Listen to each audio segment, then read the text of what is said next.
तो आज हम करते हैं pressure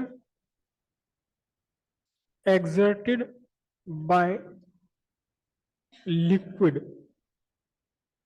at a depth।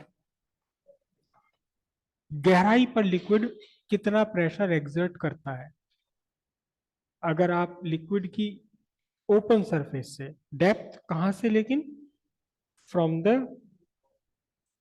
Open surface, open surface से अगर आप गहराई पे चले जाएं तो लिक्विड एक प्रेशर एक्सर्ट करने लगता है। उसी प्रेशर का आपने फॉर्मूला बनाना है। सिंपल है, छोटा सा फॉर्मूला है, वैसे तो 8th क्लास की बात है ये, लेकिन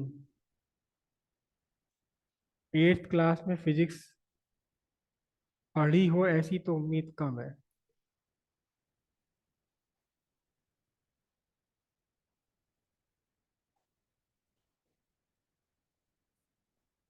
ये मैंने लिक्विड बनाया और यहाँ ये लिक्विड की ओपन सरफेस है।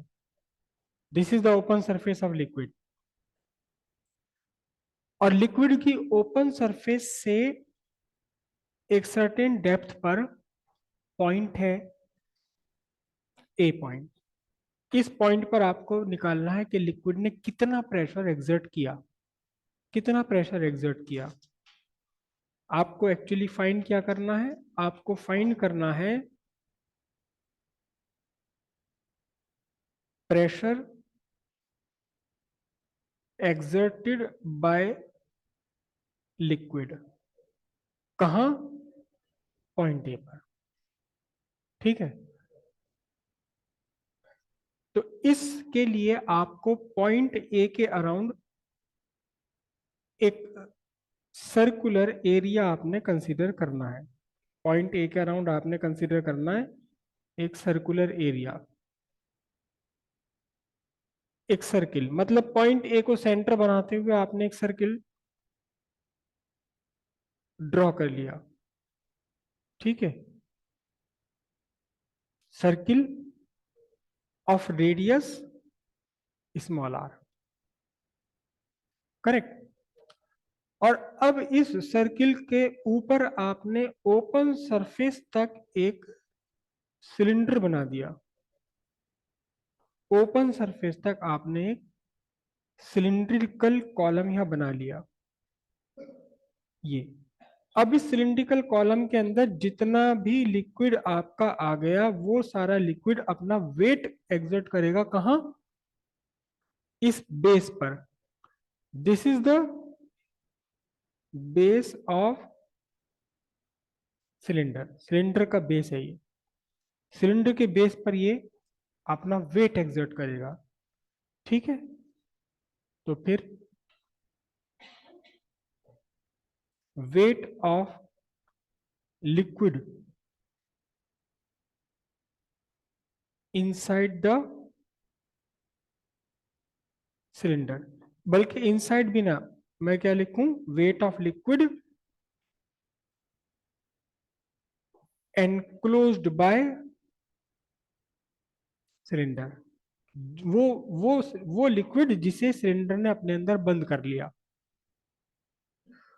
तो सिंपल सी बात है, देखो, वेट इक्वल्स एम जी।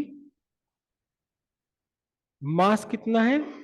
मास है volume of cylinder into density of liquid into g. Volume कितना है? ये सिलेंडर, ये जो पॉइंट ए है आपका, पॉइंट ए की ओपन सरफेस से डेप्थ है एच। एच भी लिख सकते हैं इसे, स्मॉल डी भी लिख सकते हैं, एक ही बात है। तो फिर इसका वॉल्यूम कितना होगा? देखो, वॉल्यूम होगा पाई आर स्क्वायर एच। ये बना आपका pi r square H, density rho into g. This is the weight. तो ये वेट ही एक्चुअली क्या है? वेट इज द फोर्स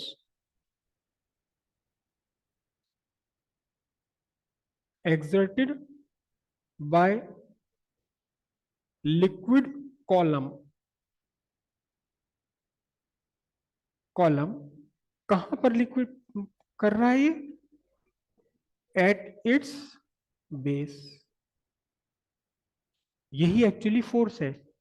तो फिर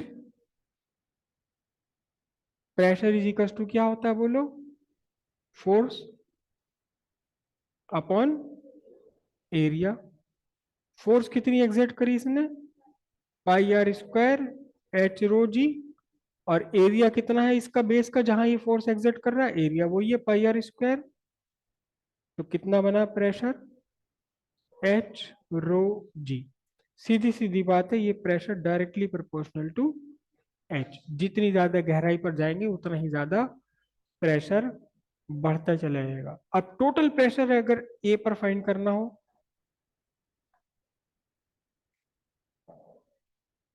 टोटल प्रेशर एट ए, ध्यान से देखिए, एटमॉस्फेयर भी तो अपना प्रेशर यहाँ एग्जर्ट कर ही रहा है पूरे के पूरे लिक्विड सरफेस पर।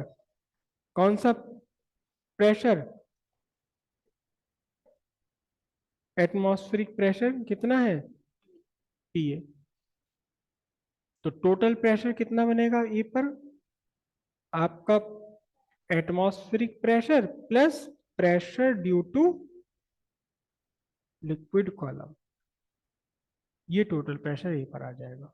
ठीक है, मैं इसे पी लिखूं, capital P equals P A plus h, ठीक है। यहाँ आपका प्रेशर ऑफ लिक्विड के लिए इक्वेशन बनती है, pressure at the depth from open surface, h rho g newton per square metre. ठीक है, और इसी फार्मूले का, इसी इक्वेशन का एक रूप जिसे हम कहते हैं Pascal's law, Pascal's law of liquid pressure. इस इक्वेशन में आपका डेप्थ फ्रॉम ओपन सरफेस है, डेंसिटी ऑफ लिक्विड है, और जी है। यहां देखिएगा आप ध्यान से, अगर ये पॉइंट आप यहां ना लेकर यहां ले लें तो प्रेशर कितना फाइंड होगा, सेम एच रो जी। यहां ले लें तो भी एच रो जी, यहां ले लें तो भी एच रो जी, यहां ले लें तो भी एच रो जी। बस यही यही ऑब्जर्वेशन आपका बन जाता पास्कल लॉ। यानी कि लिक्विड के अंदर किसी भी एक सर्टेन हॉरिजॉन्टल लेवल पर, ये एक सर्टेन हॉरिजॉन्टल लेवल है, सर्टेन हॉरिजॉन्टल लेवल का मतलब एक ऐसा लेवल जिसकी ओपन सरफेस से डेप्थ आपकी सेम हो। किसी एक सर्टेन लेवल पर, हॉरिजॉन्टल लेवल पर लिक्विड का प्रेशर सेम होना है, जैसा कि इस इक्वेशन से यहां पता लग रहा है।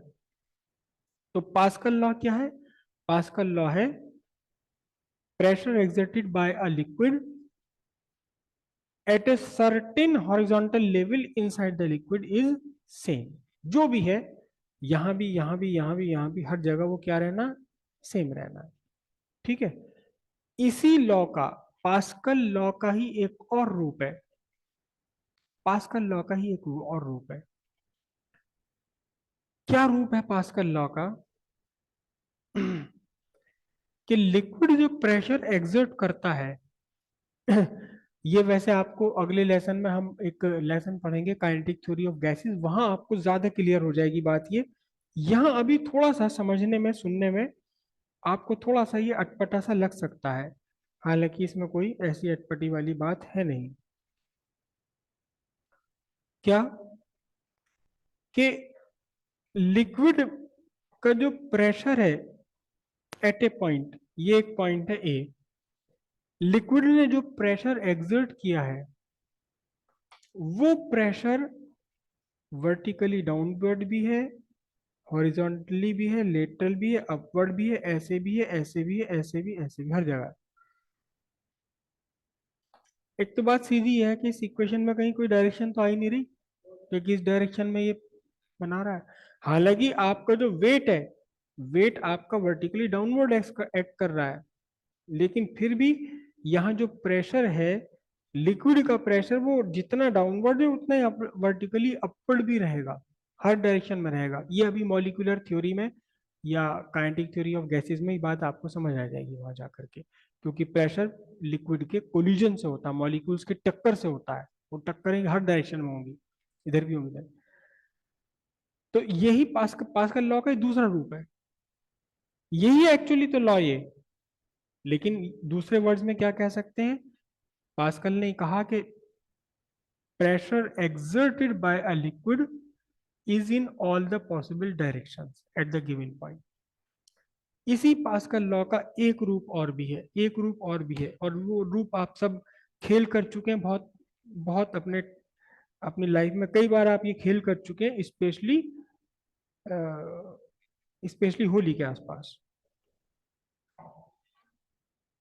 ये बलून है, बलून के अंदर आपने पानी भरा हुआ है, बलून के अंदर आपने पानी भरा हुआ है, और अक्सर छोटे थे जब आप, तो आप यहाँ पे एक छोटा सा होल कर लिया करते थे, और फिर यहाँ इसमें से ये स्टीम, एक दो होल कर लिया आपने, स्टीम निकल रही है, और उससे स्टीम से आपने सबने जमीन पे या गली में अपने खूब बढ़िया बढ़िया डिजाइन बनाए हैं, सबने बनाए हैं ये।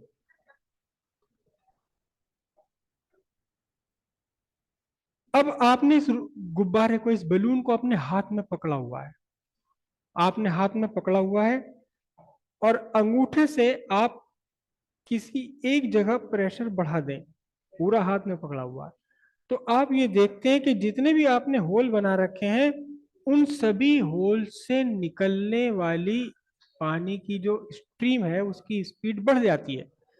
ऐसा नहीं कि आपने जहां अंगूठे से दबाव बनाया उसके सामने वाले होल से तेज निकलेगा पानी, जितने भी आपने होल बल्कि बिल्कुल इसके बराबर में ही कोई होल आ रहा होगा तो यहां से भी तेज निकलना शुरू हो जाएगा।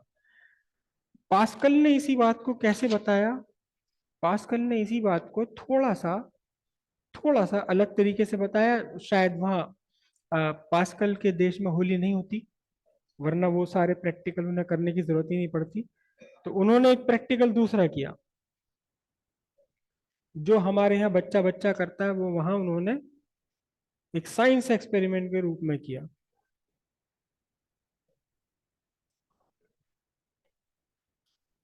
पास्कल कहाँ के थे मुझे याद नहीं, देखो कहीं के, इतना तो कंफर्म है कि इंडिया के नहीं थे, इंडिया के नहीं थे, रशिया के थे पास्कल। हाँ कंफर्म है आप, ठीक है, थैंक यू।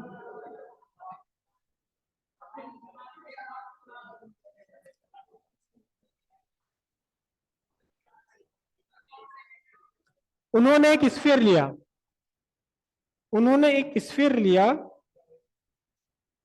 और स्फीयर था, क्लोज्ड स्फीयर था ये, और इस क्लोज्ड स्फीयर में उन्होंने 4 ट्यूब्स वेल्ड कर ली, 4 पाइप वेल्ड कर लिए चारों तरफ, आमने सामने कहीं भी, और इन सभी पाइप के अंदर लगाए उन्होंने पिस्टन।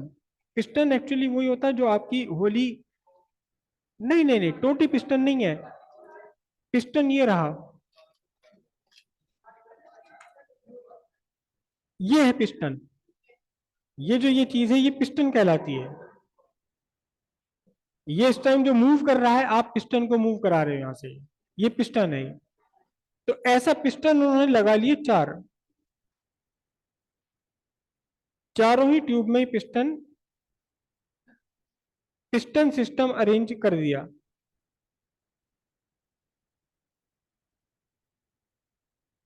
आमने सामने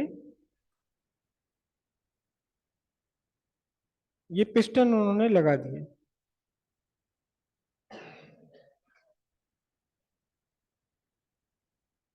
और इसके अंदर भर दिया फिर एक लिक्विड, ऐसे भर दिया कि बिल्कुल एक हवा का कहीं बुलबुला भी ना रहे, यहां तक ये पूरा का पूरा लिक्विड भर दिया।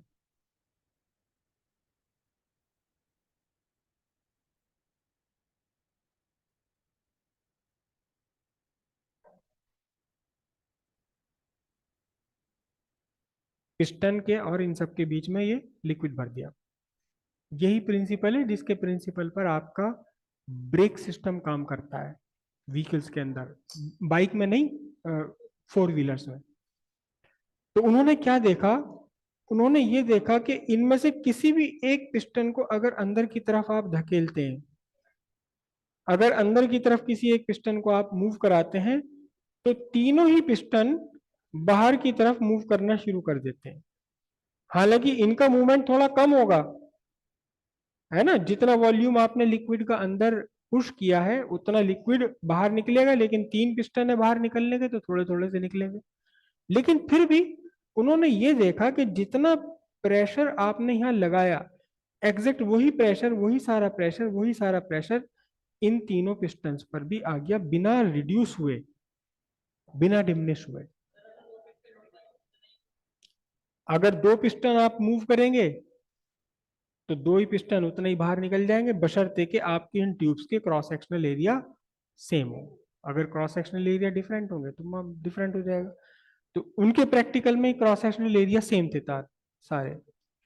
तो उन्होंने इसी अपने उसी लॉ को फिर से दूसरे रूप में, एक और रूप में कहा, क्या कहा कि अगर किसी कंफाइंड लिक्विड के अंदर, कंफाइंड का मतलब जो बंद है, किसी लिक्विड, किसी कंफाइंड लिक्विड में अगर किसी एक पॉइंट पर प्रेशर एग्जर्ट किया जाए तो ये प्रेशर पूरे के पूरे लिक्विड पर अनडिमिनिश्ड डिस्ट्रीब्यूट हो जाता है, अनडिमिनिश्ड, बशर्ते कि इस बॉडी का साइज इतना बड़ा ना हो कि यहां और यहां ग्रेविटी का इफेक्ट बदल जाए। समझ रहे हो?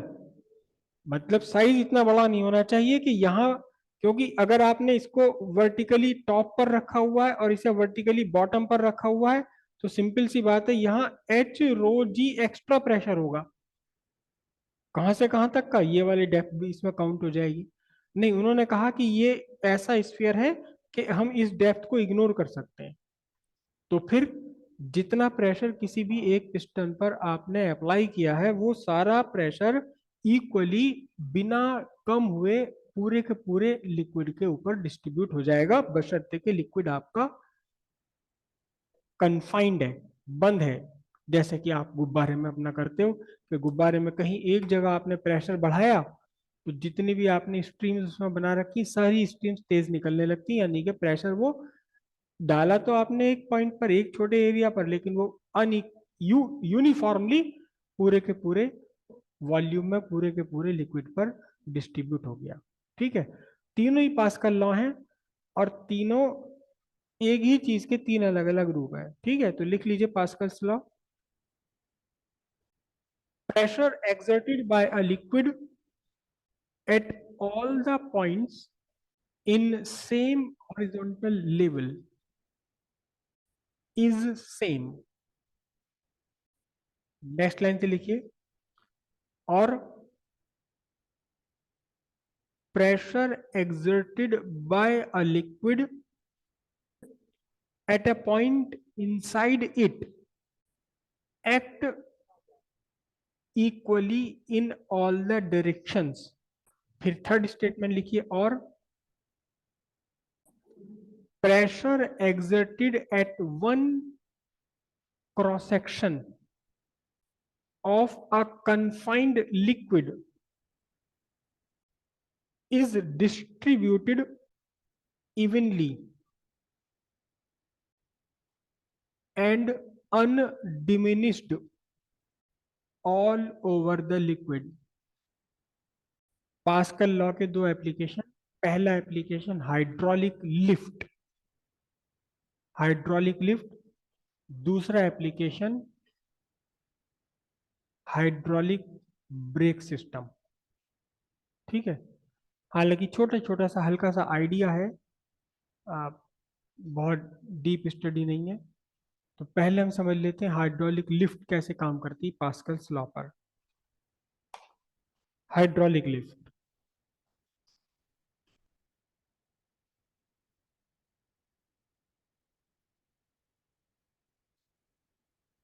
हाइड्रोलिक लिफ्ट कैसे काम करती है? हाइड्रोलिक लिफ्ट शायद आप में से किसी ने देखी हो। आप एक पैर से पूरी की पूरी कार या पूरा ट्रक उठा सकते हैं, सिर्फ एक पैर से। जैक एक अलग सिस्टम है, जैक हाइड्रोलिक लिफ्ट नहीं है।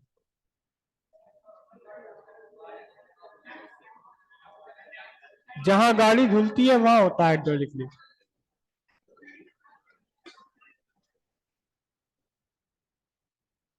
तो हाइड्रोलिक लिफ्ट का बिल्कुल एक बेसिक कंसेप्ट आपके सिलेबस में है। हाइड्रोलिक लिफ्ट एक्चुअली दो सिलेंडर्स से मिलकर के बनी होती है बेसिकली। रियल हाइड्रोलिक लिफ्ट का जो कंस्ट्रक्शन है वो बहुत कॉम्प्लिकेटेड है। एक ये सिलेंड्रिकल वेसल है और इस सिलेंड्रिकल वेसल में एक ट्यूब लगी हुई है। एक और सिलेंड्रिकल वेसल है जिसका कि क्रॉस सेक्शनल एरिया बहुत कम होता है, बहुत छोटा होता है। और ये दोनों सिलेंड्रिकल वेसल्स एक दूसरे के साथ जुड़े हुए हैं एक ट्यूब के थ्रू। एक ट्यूब के थ्रू जुड़े हुए हैं दोनों सिलेंड्रिकल वेसल्स। और बड़े वाले वेसल में एक प्लेटफॉर्म रखा है, इसका पिस्टन है समझो। ये बड़े वाले वेसल का एक पिस्टन है और एक पिस्टन कहाँ है, छोटे वाले सिलिंड्रिकल वेसल्स में भी है। और फिर इनके अंदर भरा हुआ है एक लिक्विड जिसे कि आप अपनी व्हीकल्स में कहते हैं ब्रेक ऑयल। ये ब्रेक ऑयल भरा हुआ है इसके अंदर। पानी नहीं भर सकते क्योंकि पानी की प्रॉपर्टीज इस काम के लिए नहीं होती। प्लस पानी एक केमिकली रिएक्टिव मटेरियल है, वो इस पिस्टन को, सिलेंडर्स को इरोड कर देगा, गला देगा धीरे धीरे। तो इसके अंदर मोबिल ऑयल जैसा एक मटेरियल होता है जिसे आप ब्रेक ऑयल कहते हैं। सरसों का तेल भर दो, अगर आपको सरसों का तेल ज़्यादा अवेलेबल है तो सरसों का तेल आप भर दीजिए। लेकिन थोड़ा ब्रेक आपके चिपक के काम करेंगे, बढ़िया काम नहीं करेंगे और हो सकता है उतनी देर में ठुक भी जाओ।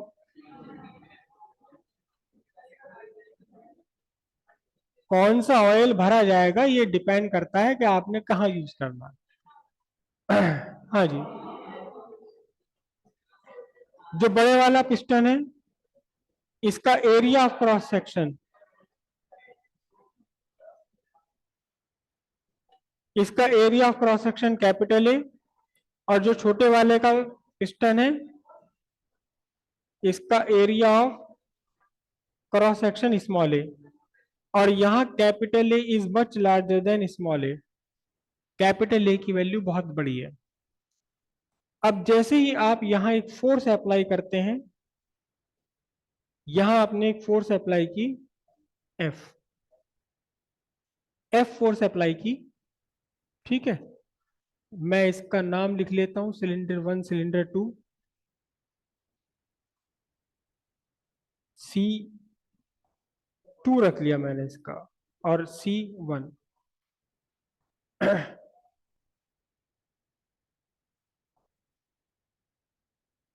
Force applied on C1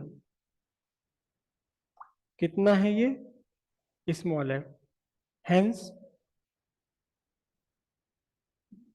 pressure exerted,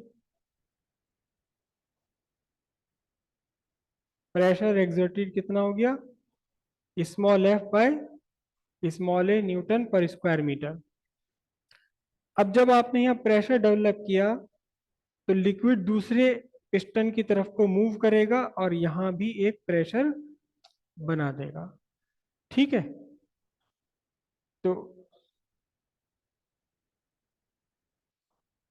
pressure D develop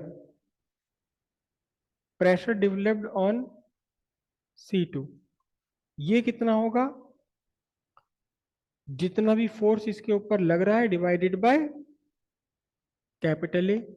यहां कितना फोर्स डेवलप हुआ आपका, यहां फोर्स डेवलप हुआ कितना, कैपिटल एफ। यहाँ स्मॉल एफ, यहाँ कैपिटल एफ लिखा है मैंने। तो प्रेशर ये बन गया।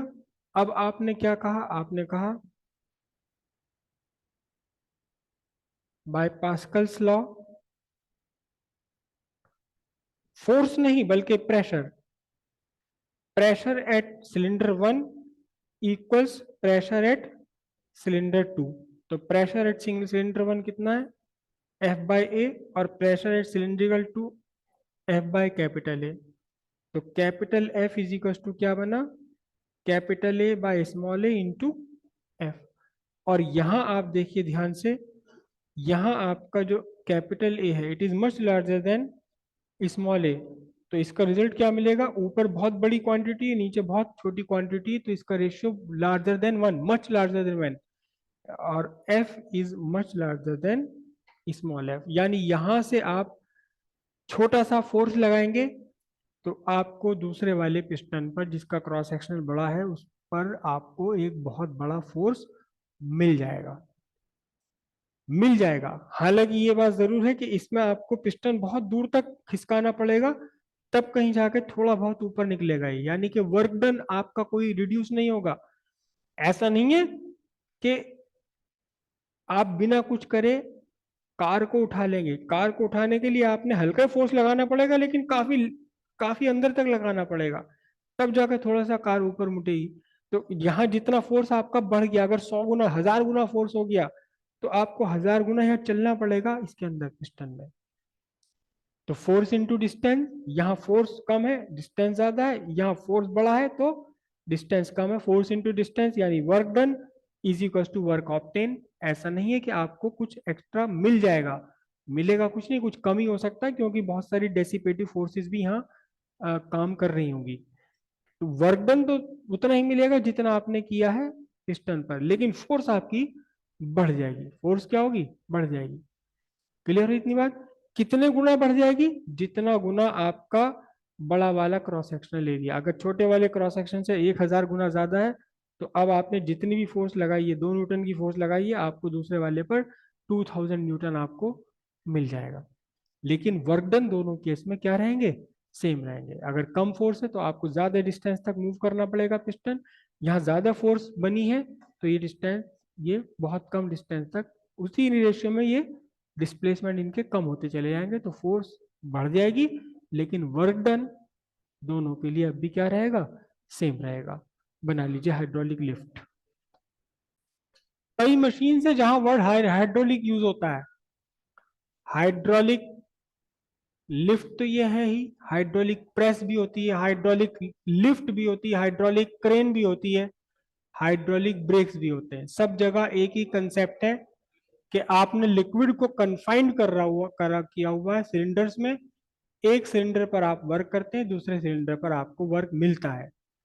वर्क तो कम ही मिलेगा, थोड़ा बहुत कम ही मिलेगा जितना आप कर रहे हो, लेकिन जो आप कर रहे हो वो आसानी से हो जाएगा। वर्क इंक्रीज नहीं होता कभी भी, वर्क तो आपको कम ही मिलेगा दूसरे साइड पर। कोई भी मशीन आपके किए हुए काम से ज्यादा काम नहीं कर सकती। कोई भी मशीन 100% एफिशिएंट नहीं हो सकती, 100 से ज्यादा एफिशिएंट होना तो नामुमकिन बात है। 100 भी नहीं होती। अगर आप हैंड पंप से आप पानी खींच रहे हैं, तो आप जो पानी खींच रहे हो, पानी से आपने जो एनर्जी वर्क आपने किया, वर्क अगर आपने 100 जूल वर्क किया है, तो आप पानी की अगर कैलकुलेशन करके देखोगे कि 70 फुट से ऊपर उठकर आया, कितना पानी उठकर आया, तो उसकी एनर्जी 100 जूल नहीं बढ़ेगी, उसकी एनर्जी 80 जूल बढ़ेगी।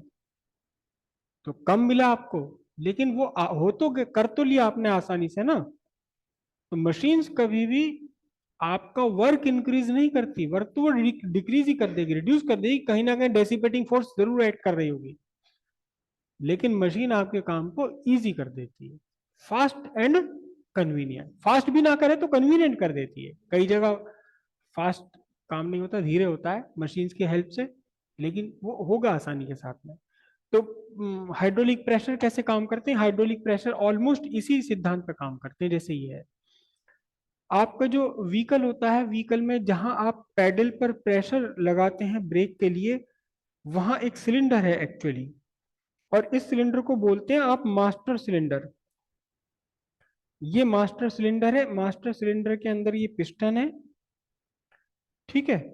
इस पिस्टन के साथ में एक लीवर सिस्टम लगा हुआ होता है, पिस्टन के साथ में एक लीवर सिस्टम होता है लगा हुआ, कि यहाँ अभी हम पूरी पूरी झंझट में नहीं पड़ रहे। ये आपका ब्रेक है, पैडल, ब्रेक पैडल जिसके ऊपर पैर रखते हैं, और ये आपका कुल मिलाकर के एक लीवर सिस्टम के थ्रू, मैंने वो लीवर सिस्टम नहीं बनाया है यहाँ, इस पिस्टन को मास्टर सिलेंडर के अंदर धकेल देता है। मास्टर सिलेंडर से मास्टर सिलेंडर से एक ट्यूब लगी हुई होती है, ये ट्यूब है, और ये ट्यूब निकल करके व्हीकल के चारों पहियों तक जाती है, चारों पहियों तक जाती है। अब पहिए के अंदर क्या स्ट्रक्चर है? पहिए के अंदर आप सब ने एक वर्ड जरूर सुना होगा, ब्रेक ड्रम। ब्रेक ड्रम कभी आपने, एक दो वर्ड आपने शायद, लड़कों या आप में से किसी का भी चांस नहीं पड़ा किसी कार का ब्रेक ठीक करवाने के लिए, तो वहां यूज होता है ब्रेक ड्रम और ब्रेक शू। ब्रेक शू तो आपने अपने बाइक में भी देखे हैं। जो डिस्क ब्रेक है, उसमें आप देखना जब आप ब्रेक प्रेस करते हैं तो दो रबर के स्ट्रक्चर आकर उस डिस्क के ऊपर चिपक जाते हैं, वो ब्रेक शू है एक्चुअली, जो उसे डिस्क को रोकते हैं, वो ब्रेक शू है। अगर वो घिस गए तो काम नहीं करेगा, अगर डिस्क आपकी बिल्कुल चिकनी हो गई तो भी काम नहीं करेगा। तो आपका जो व्हीकल है बाइक, तो ये हल्का व्हीकल है, डिस्क काम कर जाएगी यहाँ। लेकिन जो बड़े व्हीकल्स हैं वह ड्रम काम करते हैं, brake drum. Brake drum, brake drum, simple सी बात है, ब्रेक ड्रम एक ऐसा स्ट्रक्चर है जो आपके पहिए के साथ साथ घूमता रहता है। ये आपका ब्रेक ड्रम है, कुछ नहीं, समझो ये पहिया है बस, इसके बाहर टायर चढ़ा हुआ है। और इस ब्रेक ड्रम का जो अंदर का सरफेस है वो इंटेंशनली रफ बनाया जाता, खुरदुरा बनाया जाता, ताकि फ्रिक्शन ज्यादा हो सके। इस ब्रेक ड्रम के अंदर लगा हुआ है एक सिलेंडर, ये सिलेंडर, और इस सिलेंडर के अंदर आमने सामने लगे हुए हैं दो पिस्टन, एक पिस्टन ये और एक पिस्टन यहां। और ये फिर पूरा का पूरा जो आपका सिलेंडर है एक ट्यूब मैकेनिज्म से जुड़ा हुआ है, कहां तक? आपके इस मास्टर सिलेंडर तक। ये केवल एक पहिए की कंडीशन बना रहे हैं, ऐसे ही चार पहियों में होता है। अब जो भी लिक्विड आपने भरा हुआ है इस मास्टर सिलेंडर में, ब्रेक ऑयल, वो ब्रेक ऑयल पूरी तरह से भरा हुआ होता है, बिना एक एयर का एक बबल भी नहीं होता, वो सब जगह इसमें यहाँ भरा हुआ है, करेक्ट? ये पिस्टन। अब ये जो पिस्टन है, इस पिस्टन के ऊपर रखे होते हैं दो ब्रेक शूज। एक ब्रेक शू ये रखा हुआ है यहां, और एक ब्रेक शू ये रखा हुआ है यहां, ठीक है? और इन ब्रेक शूज की जो बाहर की सरफेस है उसको इंटेंशनली रफ बनाया जाता है, यानी कि चमड़ा या कोई इस तरह की चीज लगाकर ये इंटेंशनली बाहर की सरफेस को रफ बनाया जाता है। यहाँ दोनों ब्रेक शूज फिक्स होते हैं, और इन इस जगह पर इन ब्रेक शूज के बीच में एक स्प्रिंग लगी हुई है। ब्रेक शूज टिके हुए हैं कहां पर? इस पिस्टन पर टिके हुए हैं, दोनों पिस्टन पर ये ब्रेक शूज टिके हुए हैं। अलग अलग कंपनी अलग अलग तरह के मैकेनिज्म यूज करती है, लेकिन ये बिल्कुल सिंपलेस्ट मैकेनिज्म है आपके लिए। अब आपने क्या किया, जैसे ही यहां से ब्रेक से ये दबाया आपने पिस्टन, पिस्टन को आपने अंदर की तरफ धकेला यहां तक, तो क्या होगा, इस पर जो भी प्रेशर एग्जर्ट किया वो इस लिक्विड के थ्रू कम्युनिकेट हो जाएगा, कहाँ? आपके इस सिलेंडर के अंदर जो पहिए में लगा हुआ है। तो पहिए के ऊपर अंदर लगे हुए ये जो दोनों पिस्टन है ये बाहर की तरफ मूव करेंगे, कहाँ मूव करेंगे? बाहर की तरफ। और जब बाहर की तरफ मूव करेंगे तो ये जो ब्रेक शू है, ब्रेक शू का बाहरी वाला सरफेस सिलेंडर के अंदर वाले सरफेस के टच में आएगा। और क्योंकि ये आपका सिलेंडर मूव कर रहा है, रोटेट कर रहा है पहिए के साथ साथ, और आपने अंदर से इसके ऊपर ब्रेक शू टच करा दिए, तो दोनों के बीच फ्रिक्शन होता है, जबरदस्त इन्हें खुरदुरा रखा जाता है, फ्रिक्शन होता है, और वो फ्रिक्शन पहिए के घूमने को क्या कर देता है? रोक देता है। तो ये आपका कौन सा सिलेंडर है? और ये आपका ब्रेक पैडल हुआ, ये आपके क्या हुए? ब्रेक शू हुआ, ये आपका ब्रेक ड्रम, और ये अंदर के अंदर क्या बना आपका? ये स्प्रिंग है। स्प्रिंग क्यों लगाई जाती है? जैसे ही आपने यहां से रिलीज करा, स्प्रिंग खींच के ना पिस्टन्स को वापस अंदर दे देगी, लिक्विड फिर यहीं वापस पहुंच जाएगा, है ना। वरना ऐसा ऐसा अगर ये स्प्रिंग ना हो तो आपने एक बार दबा दिया, ये हमेशा चिपके रह जाएंगे। लेकिन छोड़ते ही वापस अपनी जगह ले आता है ये स्प्रिंग, और जो लिक्विड इसमें एक्स्ट्रा लिक्विड आया आपके, वो फिर वापस अंदर चला जाता है। ठीक है, इस तरह से वही कंडीशन है यहाँ भी, क्या यही चीज है बिल्कुल, कि एक जगह आपने प्रेशर एक्सर्ट किया, वो इक्वली डिस्ट्रीब्यूट हो जाएगा। अगर ये सिस्टम आपने चार पहियों में लगा रखा और ये ट्यूब चार जगह पहियों तक पहुंच रही है, तो क्या होगा, चारों पहियों के ब्रेक एक साथ आपके लग जाएंगे। ठीक है, बना लीजिए इसे।